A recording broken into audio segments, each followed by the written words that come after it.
Selamat berjumpa kembali, ibu-ibu, bapak-bapak, saudara-saudara, dan anak cucu generasi penerus bangsa. Semoga keselamatan dan rahmat Allah tercurah bagi kita semua.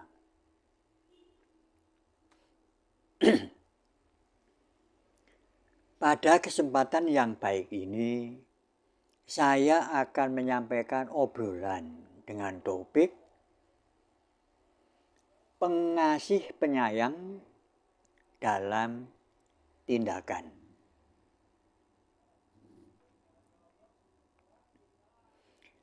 Namun, sebelum masuk ke dalam pokok obrolan, setiap mengawali obrolan, saya akan mengingatkan kita semua dengan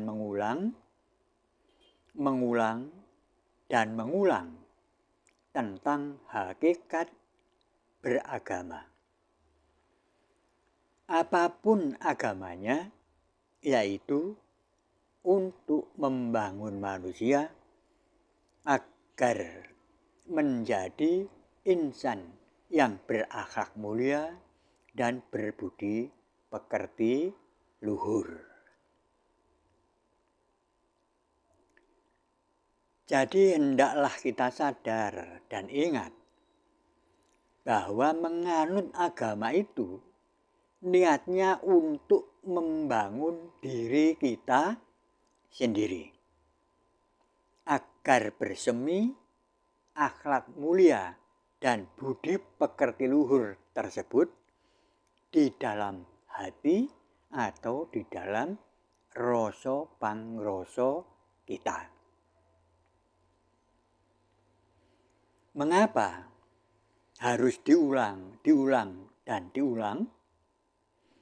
Dimaksudkan agar kita terbiasa melatih tindakan yang akhirnya akhlak mulia dan budi pekerti luhur membudaya dan tercermin dalam setiap tingkah laku, perbuatan, dan tutur kata kita sehari-hari. Mari dibiasakan setiap kita melaksanakan ritual keagamaan, termasuk mengikuti obrolan kita ini, bertanya kepada diri kita sendiri. Sudahkah akhlak mulia dan budi pekerti luhur tercermin dalam setiap tingkah laku, perbuatan, dan tutur kataku sehari-hari? Apabila sudah, bersyukur kehadiratnya. Tetapi apabila belum, mari bergegas melakukan langkah tindak untuk memperbaikinya. Oke? Dengan komitmen tersebut, mari kita masuk ke dalam obrolan kita dengan topik pengasih penyayang dalam tindakan.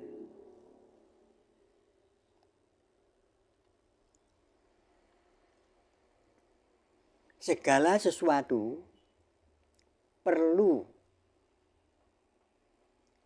diwujudkan dalam tindakan. Tidak selesai dengan di pengucapan belaka.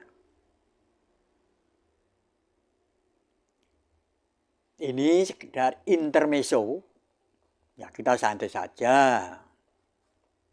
Tapi tolong isinya dicermati supaya benar-benar dapat meresapi apa yang kita obrolkan ini. Dulu saat saya masih berdinas menjelang berakhirnya jam kerja, saya mengumpulkan teman-teman karyawan. Itu ngobrol. Ya tentunya dalam obrolan ini ya kita melaksanakan firman Allah. Bahwa kita sesama orang yang beriman hendaklah saling menasihati dalam mentaati kebenaran dan menasihati dalam menetapi kesabaran.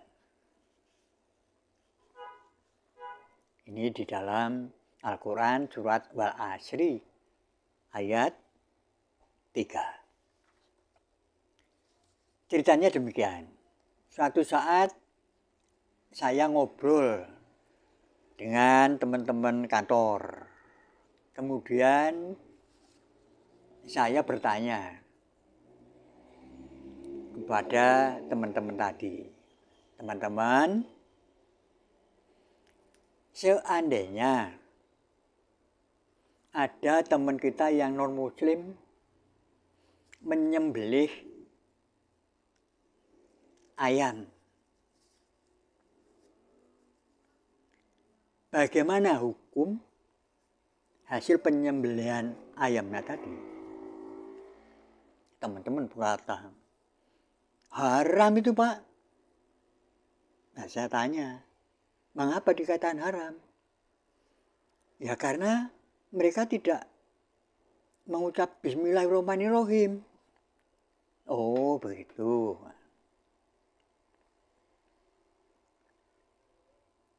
Yang namanya Bismillahirrahmanirrahim itu kan hanya kalimat singkat.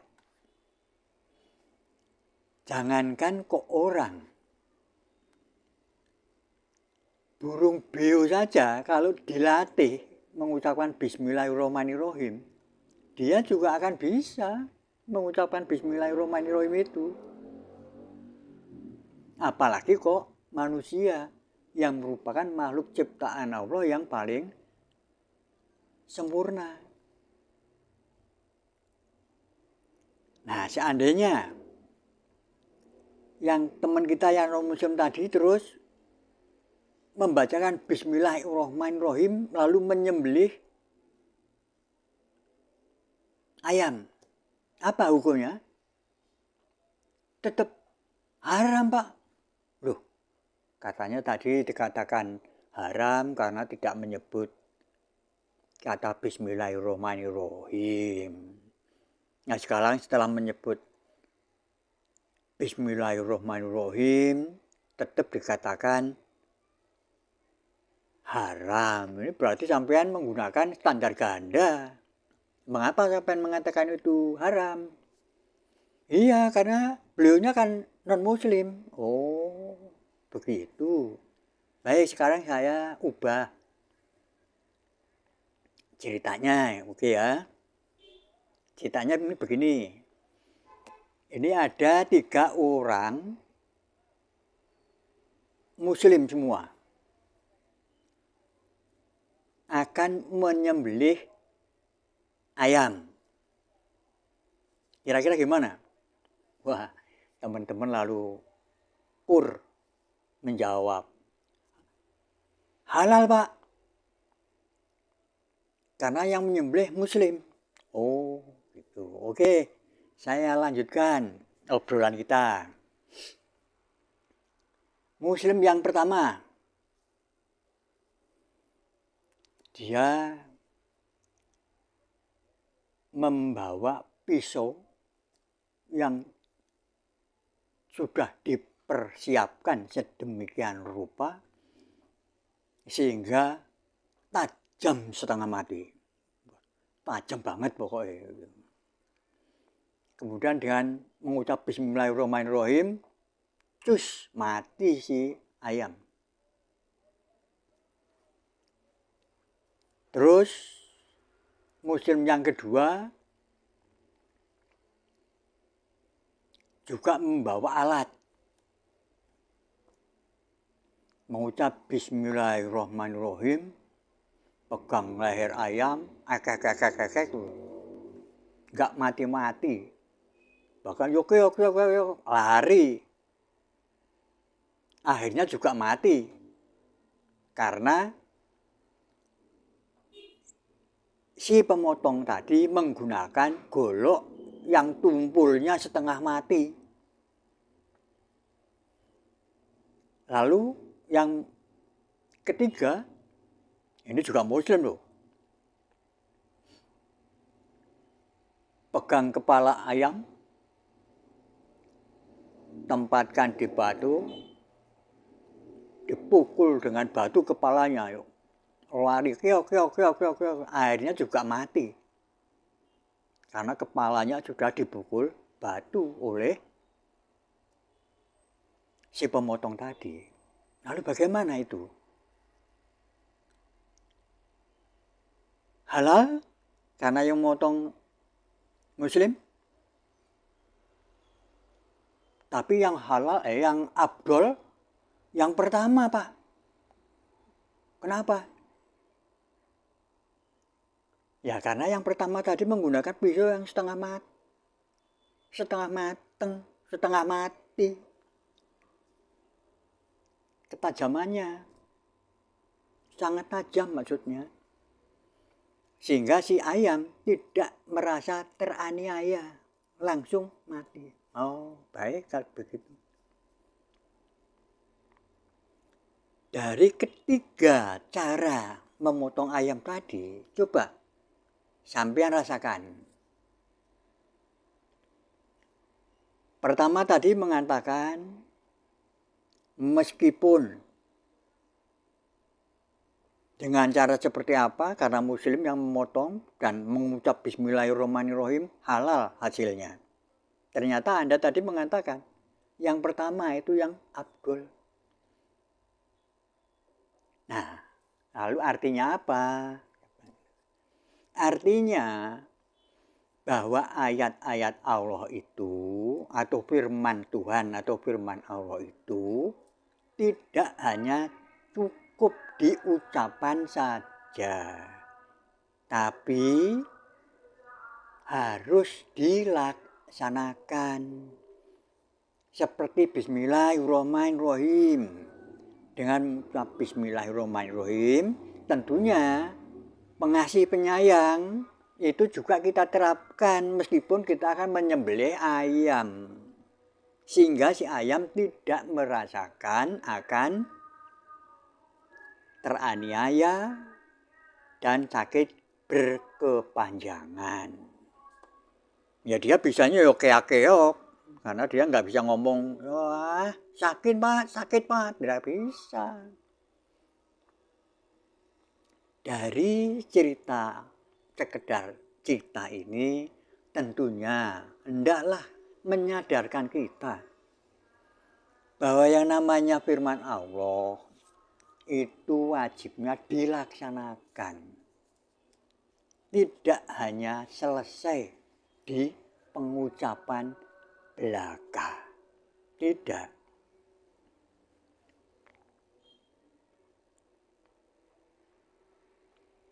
Dan setiap apa yang kita kerjakan, itu kita harus juga menyadari bahwa di dunia ini tidak ada ruang sebesar lubang jarum sekalipun yang luput dari pengamatannya.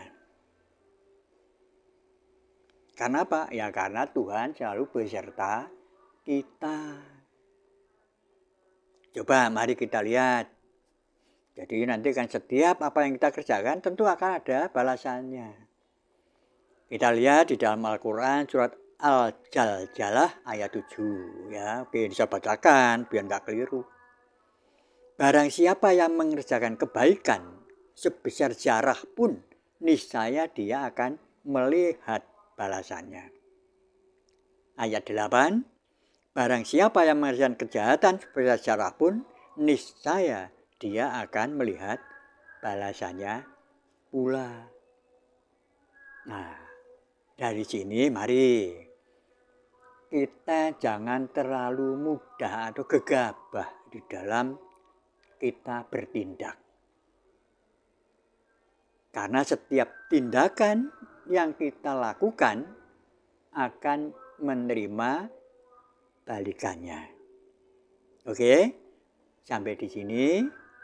Nanti kita lanjutkan pada pertemuan yang berikutnya. Terima kasih. Semoga keselamatan dan rahmat Allah tercurah bagi kita semua.